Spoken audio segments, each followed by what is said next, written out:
Kalau kita mau bikin yang sempurna itu nggak akan ada, karena sempurna itu kan subjektif. 3 kata tentang skripsi, wah nanti kalau disebut 3 katanya mereka langsung apaan dah gitu.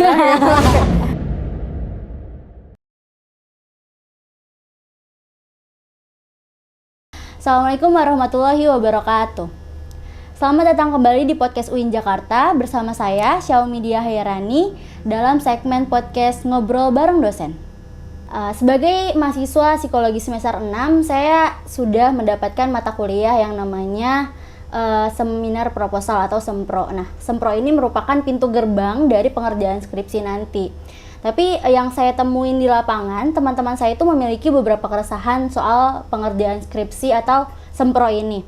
Yang mana mereka itu pertama kebingungan dalam menentukan topik atau tema dari skripsi. Kemudian yang kedua, mereka juga takut ketertinggalan dengan teman-teman. Jadi ketika teman-temannya sudah sampai pengerjaan bab 2, mereka baru bab 1 itu mereka memiliki kekhawatiran-kekhawatiran semacam itu.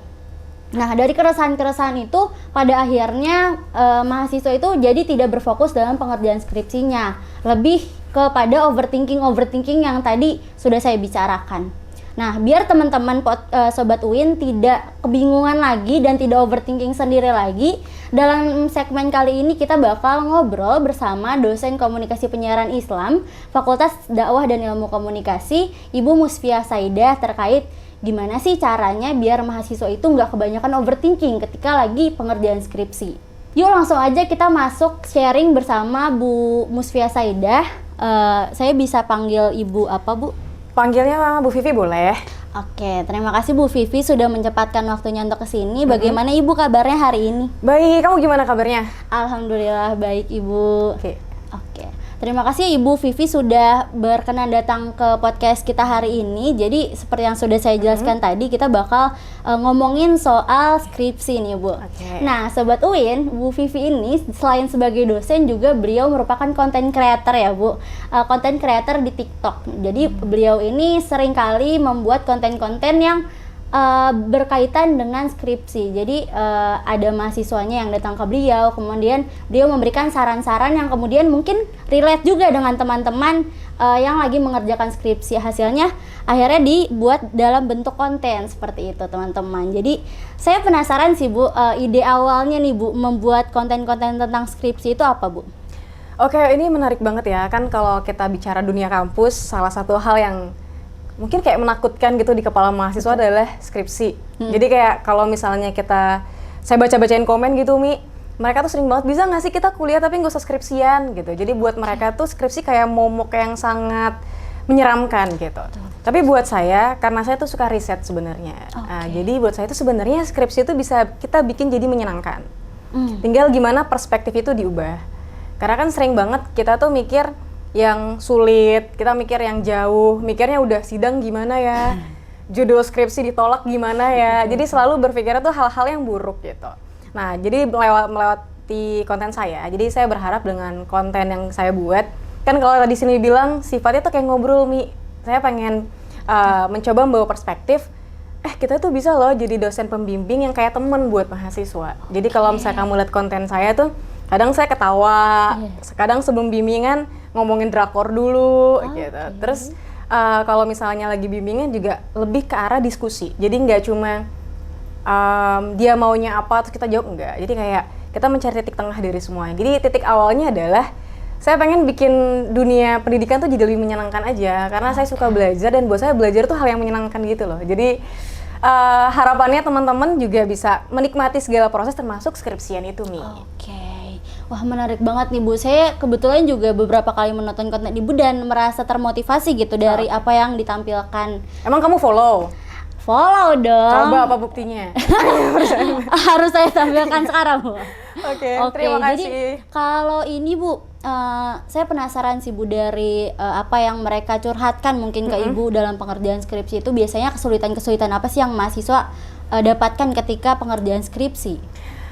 Kalau saya sebutin kesulitannya mungkin teman-teman yang nonton nih bakal ada yang relate gitu ya, atau yang ngalamin juga.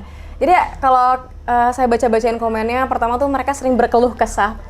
Bu, dospem saya susah banget ditemuin. Nah itu ya kayak kalau di top 5, nah itu kayak yang pertama itu deh kayaknya, susah banget dospem itu ditemuin. Kedua, suka stuck di bab pertama.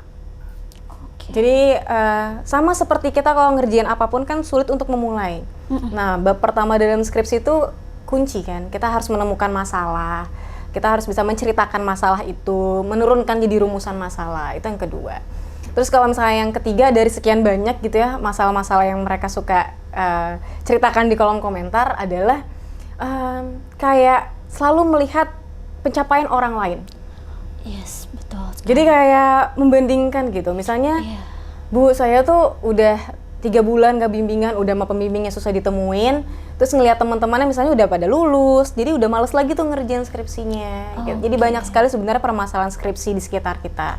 Pertama tadi, susah menemui dospem. Kedua, sulit untuk memulai. 3, di titik seperti itu membandingkan dengan orang lain gitu sih. Oke, jadi itu kan merupakan bagian-bagian dari overthinking dalam pengerjaan skripsi ya Bu ya? Sekarang kan kalau anak muda tuh kalau nggak overthinking, quarter life crisis, Wow, iya betul. mental block, lagi anxiety disorder, insecurity complex gitu. Iya, Jadi terlalu banyak cari pembenaran sih gitu. Oke. Tapi gimana sih Bu sebagai mahasiswa nih kita untuk mengelola diri dari overthinking, dari istilah-istilah yang Ibu sebutkan tadi lah khususnya gitu? Sebenarnya kalau kita cara menghindari overthinking, tapi ini kaitannya pertama ke skripsi tapi secara umum kuliah juga gitu ya. Kalau menghindari overthinkingnya tuh pertama fokus sama tujuan kita. Jadi kan kadang sering sekali kita tuh udah punya goals pertama, tapi ngelihat orang bisa mencapai itu dengan cara yang berbeda, kita ikutin cara orang. Padahal kita punya cara masing-masing untuk mencapai tujuan kita. Itu yang pertama. Yang kedua, kita tuh sering banget overthinking karena terlalu punya banyak waktu luang. Coba deh kalau kita sibuk, pasti kan kita nggak ada waktu tuh untuk mikirin hal yang nggak penting gitu. Jadi sebaiknya isi waktu dengan hal-hal, kegiatan-kegiatan yang bisa bikin kita tuh lebih produktif. Tapi saya sering banget bilang ke mahasiswa, seproduktif apapun kita, tetap punya waktu buat diri sendiri. Jadi saya sering banget bilang, Senin sampai Jumat nggak apa-apa, kuliah, kerja, maksimalin. Tapi Sabtu Minggu tuh harus main.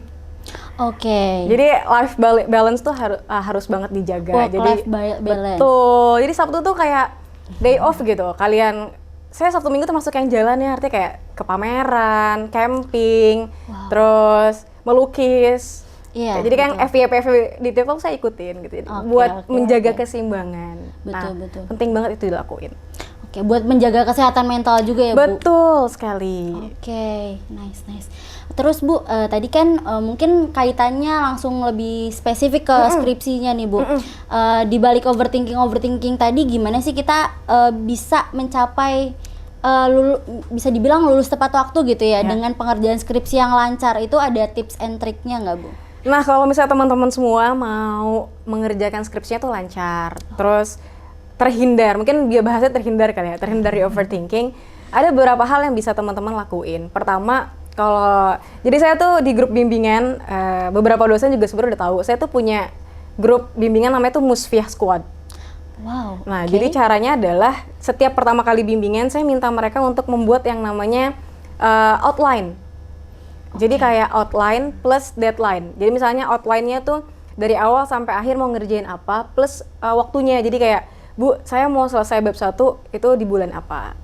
Nah itu jelas tuh, jadi mereka ketika mereka capek, mereka udah pusing, mereka tahu akan balik kemana, bakal lihat lagi outline-nya, bakal tahu timeline-nya gitu. Itu yang pertama.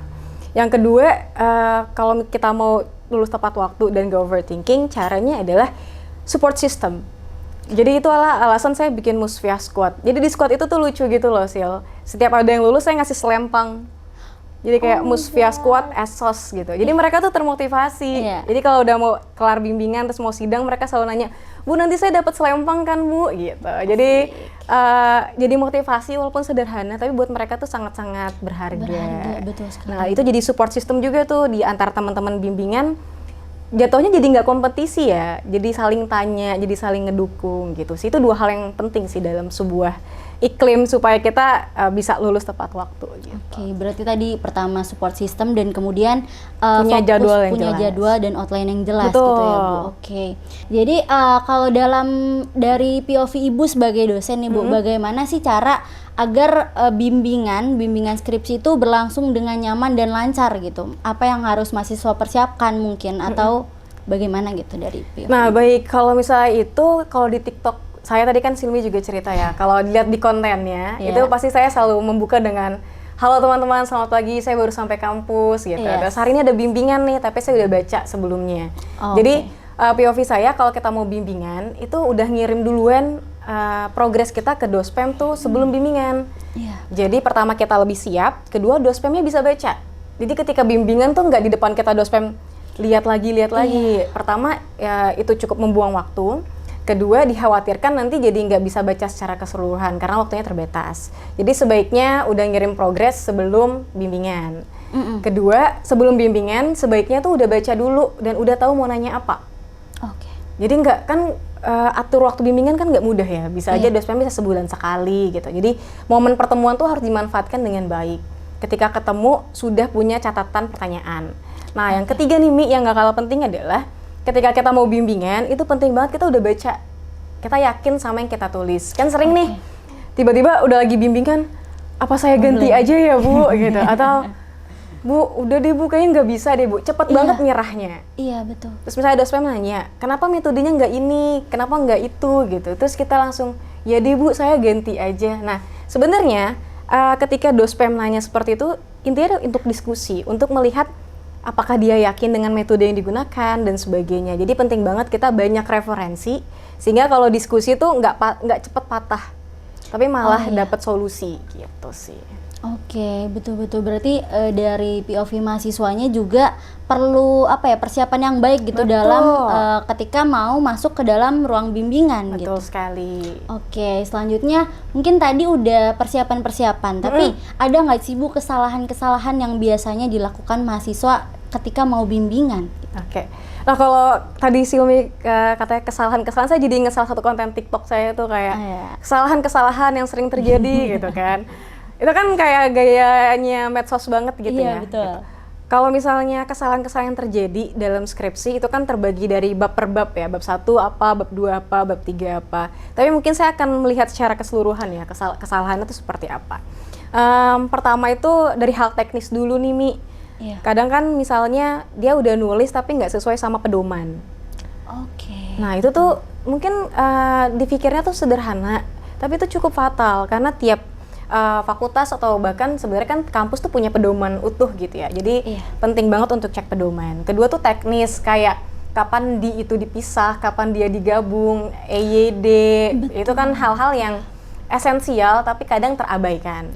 Nah yang ketiga kesalahannya adalah hal-hal seperti gini. Kesimpulan itu kan jawaban dari rumusan masalah. Tapi sering sekali kalau saya sidang gitu atau misalnya saya lagi nguji, itu tuh kesimpulannya nggak sesuai sama rumusan masalah, jadi membuka masalah baru gitu. Nah jadi penting banget kita untuk menyadari kalau skripsi itu kan menjawab permasalahan ya, dan itu terjawab di kesimpulan. Itu sih kesalahan yang sebenarnya sering sekali terjadi, di balik kesalahan-kesalahan lain mungkin ya yang juga sering terjadi gitu. Oke, berarti garis besarnya itu tadi ya Bu yang Ibu sebutkan. Oke, selanjutnya nih Bu, kan banyak nih mungkin teman-teman Sobat UIN yang udah masuk ke proses pengerjaan skripsi atau kayak tadi saya lagi sempro gitu. Ada nggak sih Bu pesan-pesan yang mau disampaikan buat para mahasiswa ini gitu? Oke, buat para mahasiswa, dan ini juga sering saya wanti-wanti di kelas, kalau saya ketemu mahasiswa, ngisi acara atau bahkan ketika bimbingan gitu ya.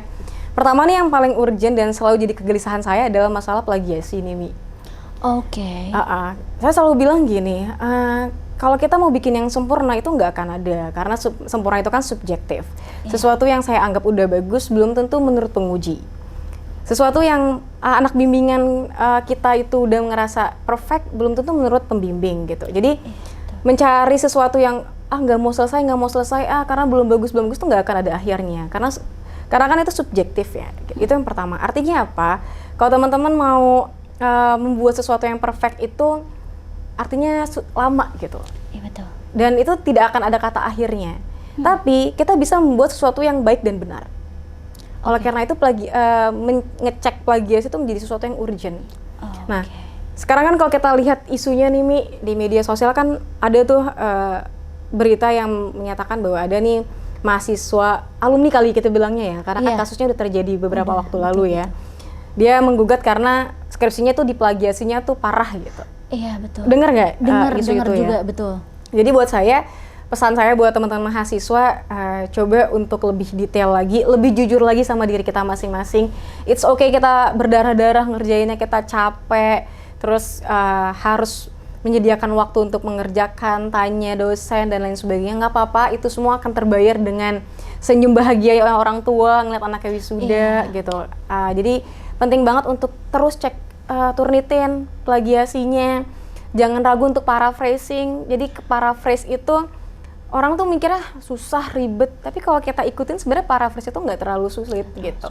Jadi kalau kita baca, kita pahami, lalu kita ceritain lagi, intinya kan kayak gitu ya paraphrasing. Jadi please buatlah penelitian yang jujur, yang benar.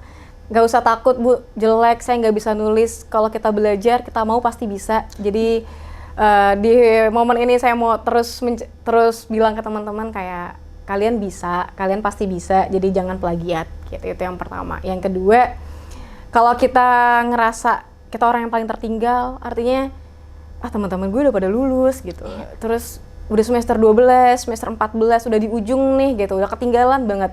Jangan pernah berpikir seperti itu Mi, karena setahun lalu saya pernah dapat anak bimbingan, dia semester 12 ya. Dia datang ke saya dengan bilang, Bu saya yang cepet aja deh gitu, karena yang penting saya lulus. Saya juga buat kuliah susah. Pokoknya dia driver salah satu merek jasa antar makanan gitu.